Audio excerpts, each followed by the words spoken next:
آپ کو پہلی خوراک دی ہے، یہ پہلی پھکی استعمال کریں، ہو سکتا ہے آپ کا پیٹ درست ہو جائے۔ دوسرا کلپ جس میں حضرت معاویہ رضی اللہ تعالیٰ عنہ کے بارے میں جو آپ نے روایات پیش کی ہیں، اور آپ نے حضرت عمار ابن یاسر رضی اللہ تعالیٰ عنہ کی شہادت کے بارے میں جو روایت پیش کی ہے، اور ممبر پر حضرت معاویہ اور ان کے گورنروں کا حضرت سیدنا علی ابن ابی طالب رضی اللہ تعالیٰ عنہ کو گالیاں دینا، یہ روایت آپ نے پیش کی ہے۔ آل مروان کا لعنت کرنا، یہ روایت آپ نے پیش کی ہے۔ انتظار فرمائیے، انشاءاللہ بہت جلد آپ کے ان تمام دلائل کا پوسٹ مارٹم انشاءاللہ میں کر دوں گا کہ ہم کسی کھڈ میں نہیں ہیں، ہم بالکل واضح طور پر سامنے ہیں۔ لیکن جب کراچی کے مولانا مفتی طارق مسعود جہلم میں آپ کے گھر میں، آپ کے شہر میں المحنت پہ بات کرنے کے لیے آئے تھے تو آپ کس کھڈ میں چھپے ہوئے تھے؟ میں نے گزشتہ 3-4 مہینوں میں ملک کے مختلف شہروں میں اپنی تقاریر کے اندر ایک جملہ بار بار دہرایا اور لوگوں کے ذہنوں میں اس جملے کو بٹھانے کی کوشش کی کہ صحابہ تاریخی اور کتابی شخصیات نہیں ہیں، بلکہ صحابہ قرآنی شخصیات ہیں۔ گزشتہ دنوں مرزا محمد علی صاحب انجینئر نے جو جہلم میں ہفتہ وار ایک محفل سجاتے ہیں، اس میں انہوں نے میرے اس جملے پہ تبصرہ کیا۔ اس تبصرے کو سن کر حیرانگی بھی ہوئی، تعجب بھی ہوا، افسوس بھی ہوا کہ صحابہ جیسی مقدس ہستیوں پر تنقید کرتے کرتے مرزا جہلمی انبیاء کرام کے متعلق ایسے جملے انہوں نے استعمال کیے جو انتہائی غلط اور قابل گرفت ہیں۔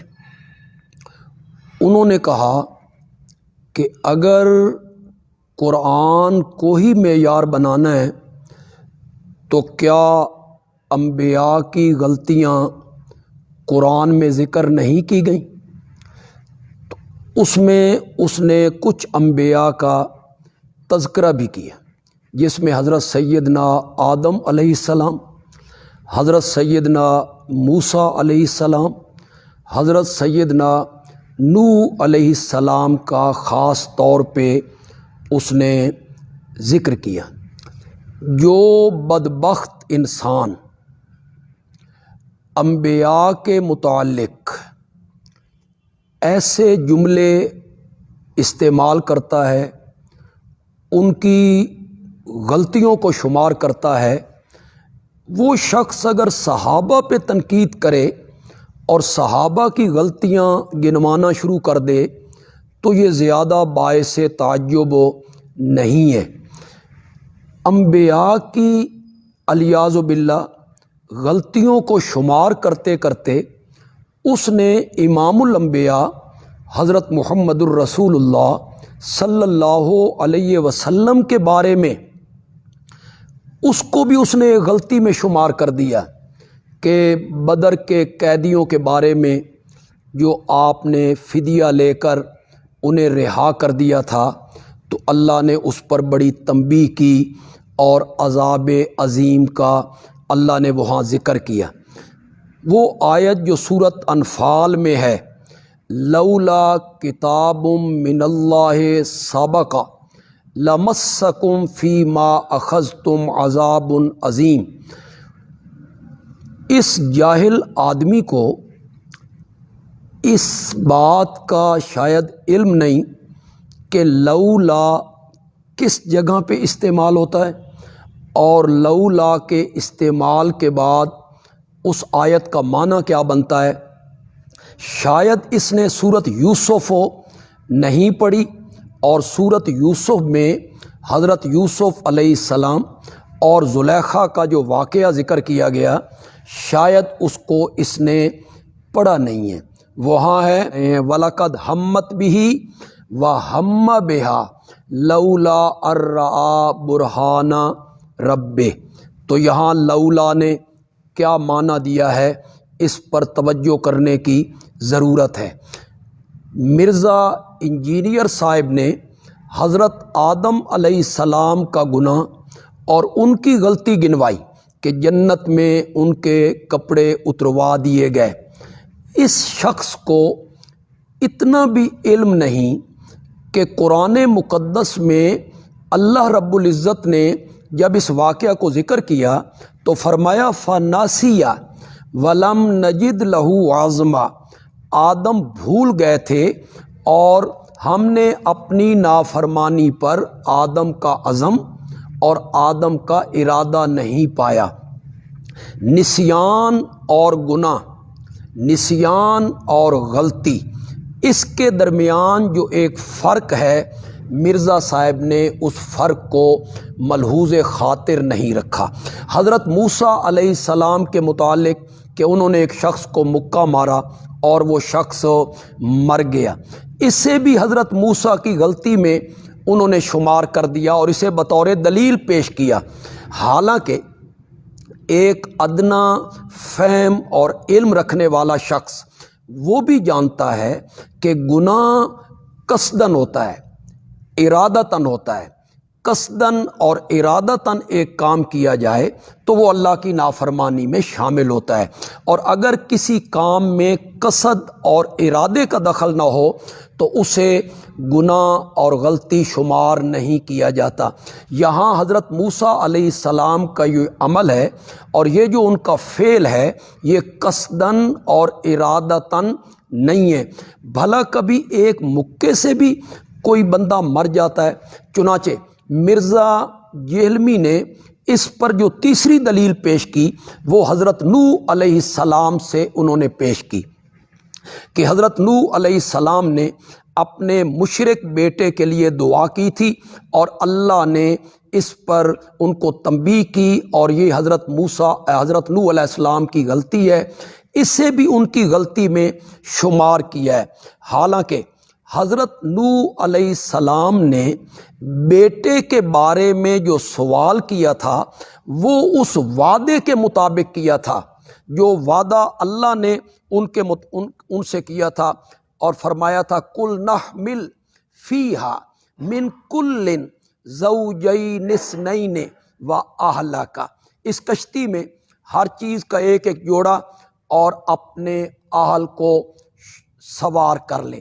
حضرت نوح علیہ السلام نے اللہ رب العزت کے اس وعدے سے یہ سمجھا کہ میرا بیٹا بھی میری اہل میں ہے، اس لیے حضرت نوح کہتے ہیں ان نبنی من اہلی، میرا بیٹا میری اہل ہے، اور اللہ نے جواب میں فرمایا انہ لیس من اہلک انہ عمل غیر صالح، یہ آپ کی اہل اور آل نہیں ہے، اس لیے کہ اس کے عمل اچھے نہیں ہیں۔ چنانچہ مرزا محمد علی انجینئر نے حضرت نوح علیہ السلام کے متعلق ذکر کیا کہ انہوں نے اپنے بیٹے کے لیے دعا کی تھی، جبکہ پورے قرآن پاک میں وہ کہیں سے بھی یہ ثابت نہیں کر سکتے کہ حضرت نوح علیہ السلام نے اپنے بیٹے کے لیے دعا کی ہو، بلکہ قرآن نے سورۃ ہود میں جب اس کا تذکرہ کیا تو اللہ رب العزت نے فرمایا فَلَا تَسْأَلْنِ مَا لَيْسَ لَكَ بِهِ عِلْمٌ، جس چیز کا آپ کو علم نہیں ہے اس چیز کے بارے میں آپ مجھ سے سوال نہ کریں۔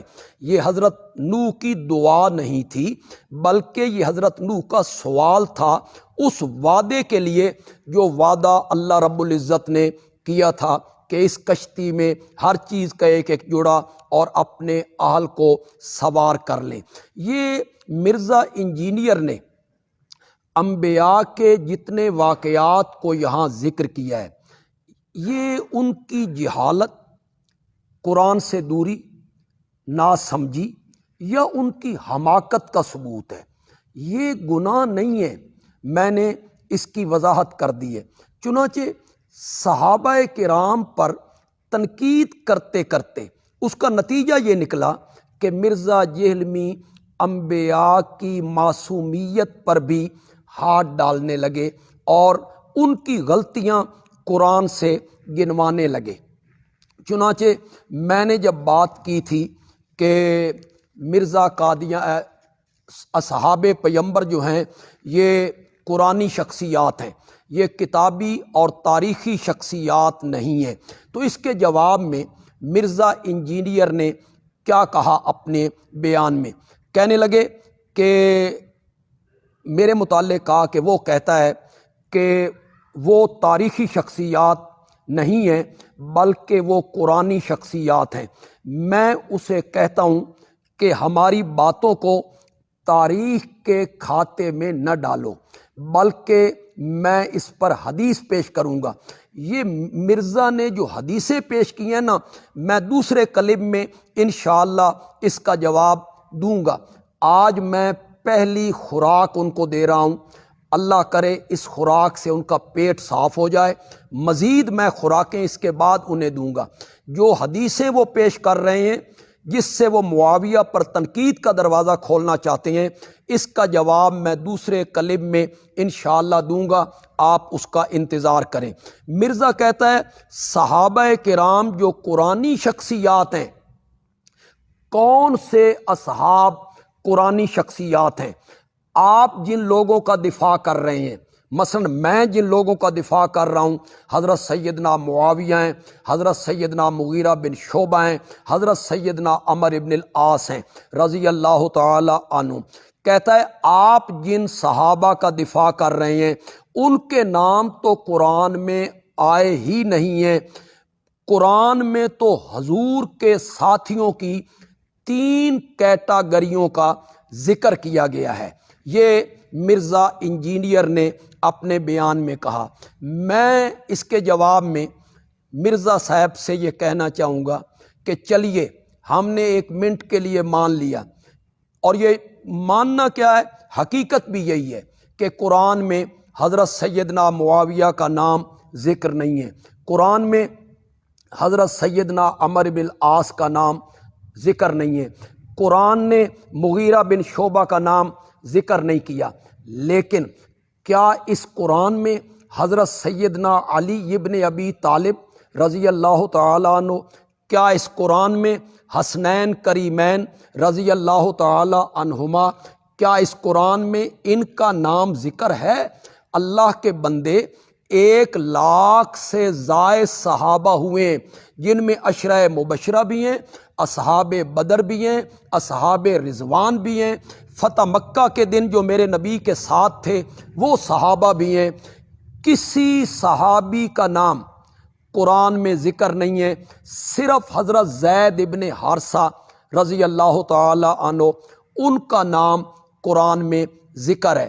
آپ نے جو یہ کہا کہ قرآن نے صحابہ کی 3 کیٹاگریوں کا ذکر کیا ہے، اس میں آپ نے لوگوں کو دھوکہ دینے کے لیے سورۃ توبہ کی آیت نمبر 100، آیت نمبر 101 اور آیت نمبر 102 بطور دلیل پیش کی ہے۔ اس میں جو آیت نمبر 100 ہے، والسابقون الاولون من المہاجرین والانصار والذین اتبعوہم بإحسان رضی اللہ عنہم ورضوا عنہ، اس میں سبقت کرنے والے، پہلے ایمان لانے والے، نبی پاک صلی اللہ علیہ وسلم کا ساتھ دینے والے مہاجر، انصار، اور جن لوگوں نے ان مہاجرین و انصار کی صدق دل سے پیروی کی، اس میں تابعین بھی شامل ہو گئے۔ پہلے آیت نمبر 100 میں اللہ رب العزت نے ان کا تذکرہ کیا ہے۔ اور آیت نمبر 101 میں اللہ رب العزت نے خالص منافقین کا ذکر کیا ہے۔ چنانچہ اس کو ایک مرتبہ جتنے لوگ میری اس ویڈیو کو سن رہے ہیں وہ غور سے اس آیت کو سنیں جناب۔ قرآن پاک نے آیت نمبر 101 میں کن لوگوں کا ذکر کیا ہے؟ جنہیں مرزا جہلمی اپنی بددیانتی اور قرآن میں تحریف کا مرتکب ہو کر اس نے اس آیت سے بھی صحابہ کی کیٹیگری ثابت کی ہے۔ اس آیت نمبر 101 میں ارشاد ہوتا ہے وَمِمَّنْ حَوْلَكُمْ مِنَ الْأَعْرَابِ مُنَافِقُونَ وَمِنْ أَهْلِ الْمَدِينَةِ مَرَدُوا عَلَى النِّفَاقِ لَا تَعْلَمُهُمْ نَحْنُ نَعْلَمُهُمْ۔ یہ مدینہ کے کچھ لوگ یہ بھی منافق ہیں جو آپ کے ارد گرد ہیں، آس پاس ہیں، اور مدینے کے رہنے والے اور مدینے کے آس پاس جو رہنے والے دیہاتی لوگ ہیں وہ بھی، اور کچھ مدینے کے لوگ وہ بھی منافقت پہ اڑے ہوئے ہیں، جمے ہوئے ہیں۔ آپ ان کو نہیں جانتے، ہم ان کو جانتے ہیں۔ اس میں واضح طور پر منافقین کا ذکر ہے، لیکن مرزا نے اسے بھی صحابہ میں شمار کیا، صحابہ کی دوسری کیٹیگری ان لوگوں کو بنایا، لیکن یہودیوں کی طرح کچھ حصہ کتاب کا پڑھا اور کچھ حصے پر پردہ ڈال دیا۔ اس آیت کا پہلا حصہ پڑھا ہے انہوں نے، اور آیت کے دوسرے حصے کو انہوں نے چھوڑ دیا ہے۔ دوسرے حصے میں اللہ کہتے ہیں سنعذبہم مرتین، ہم ان کو عذاب دیں گے 2 مرتبہ، ثم یردون الی عذاب عظیم، اور پھر ہم ان کو ایک عذاب عظیم کی طرف لوٹا دیں گے۔ بولیے جناب، کیا صحابہ کو اللہ دگنے عذاب سے دوچار کیا کرتا تھا؟ کیا صحابہ مرنے کے بعد یا قیامت کے دن عذاب عظیم کی طرف لوٹائے جائیں گے؟ الیاذ باللہ، آپ نے آیت کا یہ حصہ چھوڑا، اس کو ترک کیا، صرف لوگوں کو دھوکہ دینے کے لیے اور عوام کی آنکھوں پر پردہ ڈالنے کے لیے۔ اس دوسری آیت میں خالصتاً منافقین کا ذکر ہوا ہے جو مدینہ کے ارد گرد مختلف دیہاتوں میں رہتے تھے یا مدینے کے اندر رہتے تھے۔ ان کے لیے عذاب کا بھی ذکر ہے دنیا کے اندر، اور ان کے لیے عذاب عظیم کا ذکر ہے آخرت کے اندر۔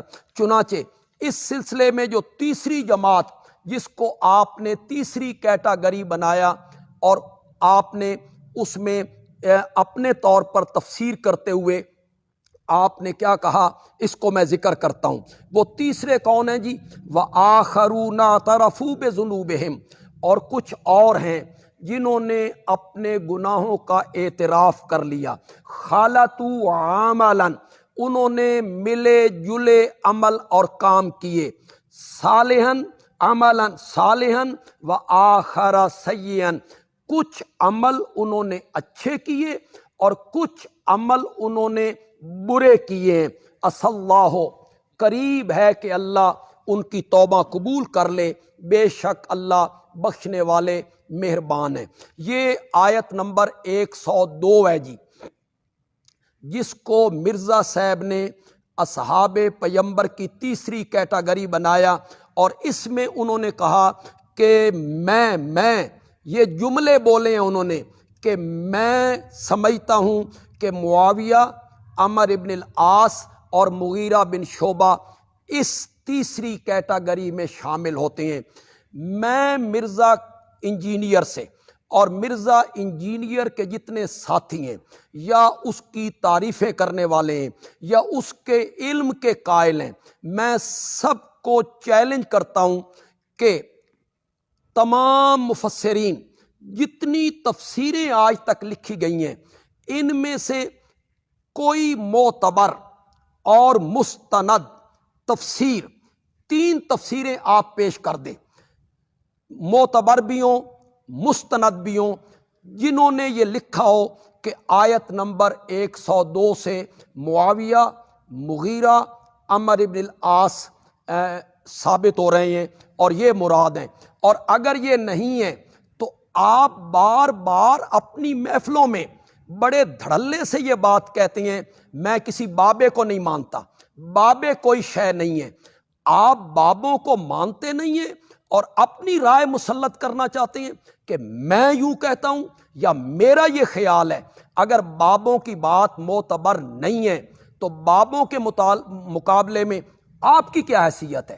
آپ کون ہوتے ہیں اس آیت کی تفسیر کرنے والے کہ اس سے مراد معاویہ ہیں، مغیرہ ہیں اور عمر ابن العاص ہیں؟ یہ آپ نے قرآن کی معنوی تعریف کی ہے، اس کے آپ مرتکب ہوئے۔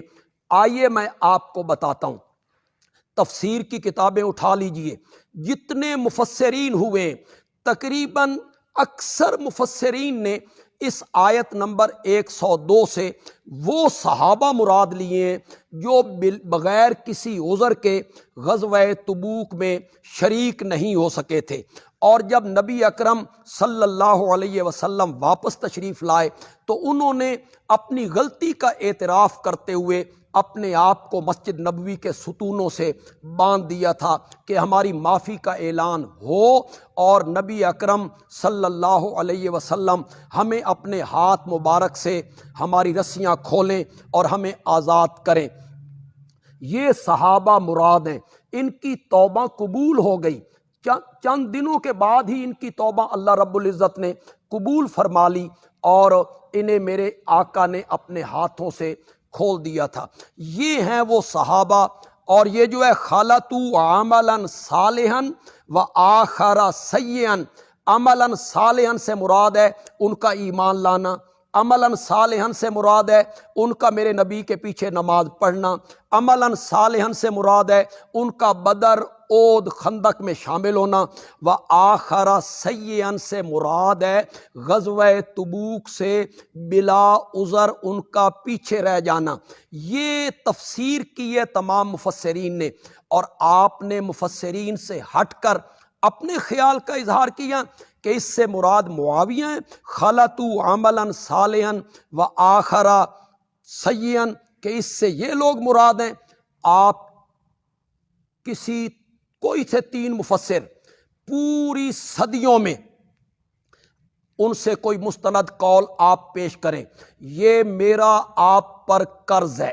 اگر آپ میرے اس کلپ کا جواب دیں گے اور آپ میں جرأت ہوگی جواب دینے کی تو پھر آپ پر قرض ہے میرا کہ آپ نے اس جواب میں آیت نمبر 102 کے سلسلہ میں مفسرین کے حوالے پیش کرنے ہیں کہ اس سے معاویہ، عمر بن العاص اور مغیرہ بن شعبہ مراد ہیں۔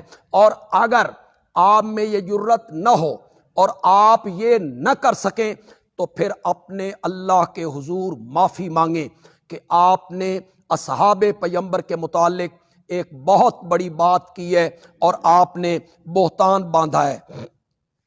آپ نے صحابہ کو 3 کیٹیگریوں میں تقسیم کیا اور سورۃ توبہ کی آیت نمبر 100، 101، 102 کا ذکر کیا، جبکہ 101 میں واضح طور پر منافقین کا ذکر ہو رہا ہے، ان کے لیے عذاب کا ذکر ہو رہا ہے، دنیا میں بھی آخرت میں بھی۔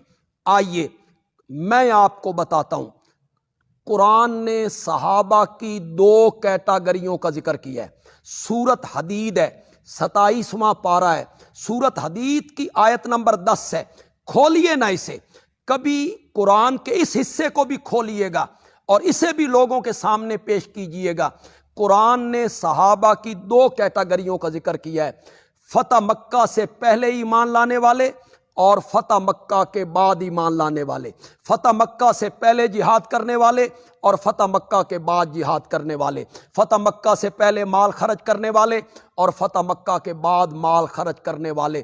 اللہ نے پہلوں کا مرتبہ پچھلوں سے بلند، بہت عظیم، بہت اعلیٰ قرار دیا ہے، اور اس کے بعد اللہ نے صحابہ کے ان دونوں گروہوں کے متعلق کہا کلن وعد اللہ الحسنی، مقام ان کا زیادہ ہے جو فتح مکہ سے پہلے ایمان لائے، فتح مکہ سے پہلے جہاد کیا، لیکن جنت کا وعدہ ہم نے سب سے کر لیا ہے، فتح مکہ کے دن ایمان لائے ہوں، فتح مکہ کے بعد ایمان لائے ہوں، جنت کا وعدہ ہم نے نبی اکرم صلی اللہ علیہ وسلم کے ہر صحابی کے ساتھ ہم نے جنت کا وعدہ کیا ہے۔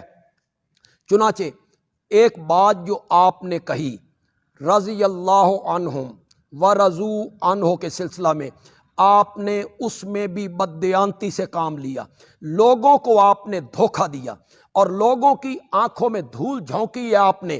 آپ نے یہ کہا کہ رضی اللہ عنہم ورضوا عنہ، یہ کون سی بات ہے؟ امام مسلم کے شاگرد نے اپنے استاد مسلم کے حق میں رضی اللہ عنہ لکھا ہے، امام شافعی نے کتاب الام میں امام ابو حنیفہ رحمۃ اللہ علیہ کے متعلق رضی اللہ عنہ لکھا ہے۔ پھر آپ نے یہ کہا کہ المحنت کے جو لکھنے والے ہیں، تائید کنندگان ہیں، ان کے لیے بھی رضی اللہ عنہم لکھا گیا ہے۔ یہاں اصل آپ کی بات کا جواب دینے سے پہلے میں درمیان میں ایک بات کرنا چاہتا ہوں۔ المحنت کے متعلق آپ نے ایک بات کہی اور اس میں آپ نے کہا کہ کھڈوں سے باہر نکلو، کیوں چھپے ہوئے ہو، دنیا بدل گئی ہے، دنیا چینج ہو گئی ہے۔ میں کہتا ہوں کہ ہم کسی کھڈ میں نہیں ہیں، ہم بالکل واضح طور پر سامنے ہیں۔ لیکن جب کراچی کے مولانا مفتی طارق مسعود جہلم میں آپ کے گھر میں، آپ کے شہر میں المحنت پہ بات کرنے کے لیے آئے تھے تو آپ کس کھڈ میں چھپے ہوئے تھے؟ آپ کس کھڈ میں موجود تھے؟ آپ کو نکلنے کی توفیق نہیں ہوئی۔ اور مزے کی بات یہ ہے کہ آپ کی اہلیہ آپ کو کہتی رہی کہ نکلیں، لیکن آپ نے اپنی اہلیہ کی بات بھی نہیں مانی، کسی کی بات آپ نے نہیں مانی، آپ کھڈوں میں رہے۔ تانا آپ ہمیں دے رہے ہیں اور پھر آپ نے جھوٹ بولا ہے، بہتان باندھا ہے آپ نے ہمارے متعلق، ہماری جماعت کے متعلق، کہ یہ لوگ المحنت کی تردید نہیں کرتے، مسجدیں چھن جائیں گی، مسجدوں کے چھن جانے کے ڈر سے المحنت کی یہ تردید نہیں کرتے، اور محفلوں میں، تقریروں میں ان حضرات کو رحمت اللہ کہتے ہیں، اور نجی محفلوں میں کہتے ہیں کہ یہ بڑے لعنتی تھے۔ انا للہ و انا الیہ راجعون۔ ہم اپنے دورہ تفسیر میں، ہم اپنے دروس میں، ہم اپنی تقاریر میں المحنت میں جو عقائد بیان ہوئے ہیں، جو مسائل بیان ہوئے ہیں، ان سے اختلاف جو ہمارا ہے، چند مسائل سے جو ہمارا اختلاف ہے ہماری جماعت کا، ہم اسے واضح طور پر اس کی تردید کرتے رہتے ہیں، دلائل سے اپنے موقف کو ثابت کرتے ہیں۔ لیکن ہم میں سے کسی معتبر عالم نے، ہمارے کسی معتبر خطیب نے آج تک المحنت کے تائید کنندگان یا المحنت کو تحریر کرنے والی شخصیت یا ان کے تائید کرنے والے جو علماء ہیں، ان کے متعلق لعنتی کا لفظ ہم میں سے کسی معتبر عالم اور خطیب نے آج تک استعمال نہیں کیا ہے۔ مرزا صاحب، آپ کے علم میں کہ بہتان باندھنا کتنا بڑا گناہ ہے؟ آپ اپنی محفل میں بیٹھ کر، چند لوگوں میں بیٹھ کر انہیں خوش کرنے کے لیے آپ نے ہم پر، ہماری پوری جماعت پر، ہمارے جماعت کے اکابرین پر آپ نے بہتان باندھا ہے۔ میں آپ سے پھر درخواست کروں گا، اللہ کے حضور معافی مانگیے، اس بہتان باندھنے کی اللہ کے حضور معافی مانگیے۔ تیسری بات جو آپ نے بطور دلیل پیش کی اور آپ نے لوگوں کو متاثر کرنے کی کوشش کی، قرآن کے ظاہری الفاظ سے آپ نے سادہ لو عوام کو متاثر کرنے کی کوشش کی۔ یہ سورۃ فتح کی آخری آیت ہے۔ اللہ رب العزت کہتے ہیں وعد اللہ الذین آمنوا وعاملوا الصالحات منہم، اللہ نے وعدہ کیا ہے ان لوگوں سے جو ایمان لائے اور ان میں سے جنہوں نے عمل کیے اچھے، اجر عظیم کا وعدہ کیا ہے، مغفرت کا وعدہ کیا ہے۔ آپ نے منہم، اس من کو تبعیضیہ بنایا ہے جس کا معنی ہوتا ہے کچھ۔ آپ نے معنی یہ کیا کہ ان میں سے بھی کچھ ہیں جن کے ساتھ اللہ نے اجر عظیم کا، ان میں سے کچھ ہیں، سارے نہیں۔ بار بار آپ ہاتھ ہلا کے کہتے تھے سارے نہیں، ان میں سے کچھ ہیں جن کے ساتھ اللہ نے اجر عظیم کا اور اللہ نے مغفرت کا وعدہ کیا ہے۔ آپ نے منہم کا من جو ہے اسے تبعیضیہ بنایا ہے۔ حضرت یہ من تبعیضیہ نہیں ہے، یہ من بیانیہ ہے، مؤکدہ ہے۔ اس کا یہ معنی نہیں ہے کہ ان میں سے کچھ کے ساتھ وعدہ ہوا ہے۔ یہ میں اس پر قرآن پاک کی ایک آیت بطور استدلال، بطور تائید میں پیش کر دیتا ہوں۔ سورۃ حج میں پھر ایک بات کہوں گا کہ مرزا جہلمی یہ روایات میں کھویا رہتا ہے، تاریخی روایات میں، اور حدیث کی ان روایات کے پیچھے بھاگتا رہتا ہے جن میں صحابہ کی تضحیق ہو، تنقیص ہو، توہین ہو، ان کی غلطیوں کا ذکر ہو۔ میں دوسرے کلم میں اس ساری باتوں کا جواب انشاءاللہ دوں گا کہ کن کن حدیثوں میں جو معاویہ کے بارے میں مرزے نے پیش کی ہے ان روایات کی حقیقت کیا ہے، ہم دوسرے کلم میں اس پر بات کریں گے۔ لیکن فی الحال میں یہ کہوں گا کہ قرآن کی تفسیر سے یہ آدمی نرا جاہل آدمی ہے، اس کے پاس قرآن کا علم، قرآن کی تفسیر کا علم نہیں ہے۔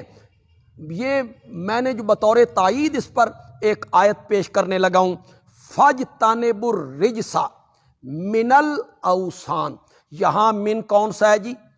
مرزا جی یہاں من بیانیہ بنائیے نا، فَاجْتَنِبُوا الرِّجْسَ، پس بچو گندگی سے، من الاوثان، بتوں کی گندگی سے۔ اس کا مطلب یہ ہوا اسے یہاں من تبعیضیہ بنا لیں تو معنی یہ ہوگا کچھ بت تو گندے ہیں، گندگی ہیں، اور کچھ بت جو ہیں وہ گندگی نہیں ہیں، یہی معنی ہے، یہی معنی ہے۔ یا من الاوثان میں من بیانیہ ہے، اس رجس کو بیان کر رہا ہے۔ اس لیے میں کہوں گا کہ سورۃ فتح کی جو آخری آیت ہے وہاں منہم میں من تبعیضیہ نہیں ہے، من بیانیہ ہے۔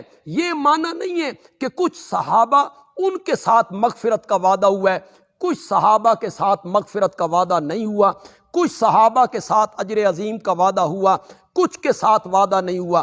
القرآن یفسر بعضہ بعضا، قرآن اپنی تفسیر خود کرتا ہے، ایک جگہ پہ اجمال، دوسری جگہ پہ اس کی تشریح کر دیتا ہے۔ آپ نے قرآن کی دوسری آیتیں نہیں پڑھی ہیں، آپ جائیے سورۃ انفال میں اور سورۃ توبہ میں، اللہ کہتے ہیں لہم مغفرۃ، لہم مغفرۃ ورزق کریم، ان کے لیے ہم نے مغفرت کا اعلان کر دیا ہے اور عزت والی روزی کا اعلان کیا ہے۔ پھر آپ سورۃ حدید کی آیت نمبر 10 پڑھیں، وہاں اللہ کہتے ہیں کلن، آپ یہاں من تبعیضیہ بنا رہے ہیں کہ بعض صحابہ کے ساتھ، کچھ صحابہ کے ساتھ یہ وعدہ ہوا ہے، اور وہاں سورۃ حدید میں اللہ کہتے ہیں کلن وعد اللہ الحسنی، سب سے اللہ نے جنت کا وعدہ کر لیا ہے، مغفرت ہوگی تو جنت میں جائیں گے، اسی کو اجر عظیم کہتے ہیں۔ آج میں نے آپ کو پہلی خوراک دی ہے، یہ پہلی پھکی استعمال کریں، ہو سکتا ہے آپ کا پیٹ درست ہو جائے۔ دوسرا کلپ جس میں حضرت معاویہ رضی اللہ تعالیٰ عنہ کے بارے میں جو آپ نے روایات پیش کی ہیں، اور آپ نے حضرت عمار ابن یاسر رضی اللہ تعالیٰ عنہ کی شہادت کے بارے میں جو روایت پیش کی ہے، اور منبر پر حضرت معاویہ اور ان کے گورنروں کا حضرت سیدنا علی ابن ابی طالب رضی اللہ تعالیٰ عنہ کو گالیاں دینا، یہ روایت آپ نے پیش کی ہے۔ آل مروان کا لعنت کرنا، یہ روایت آپ نے پیش کی ہے۔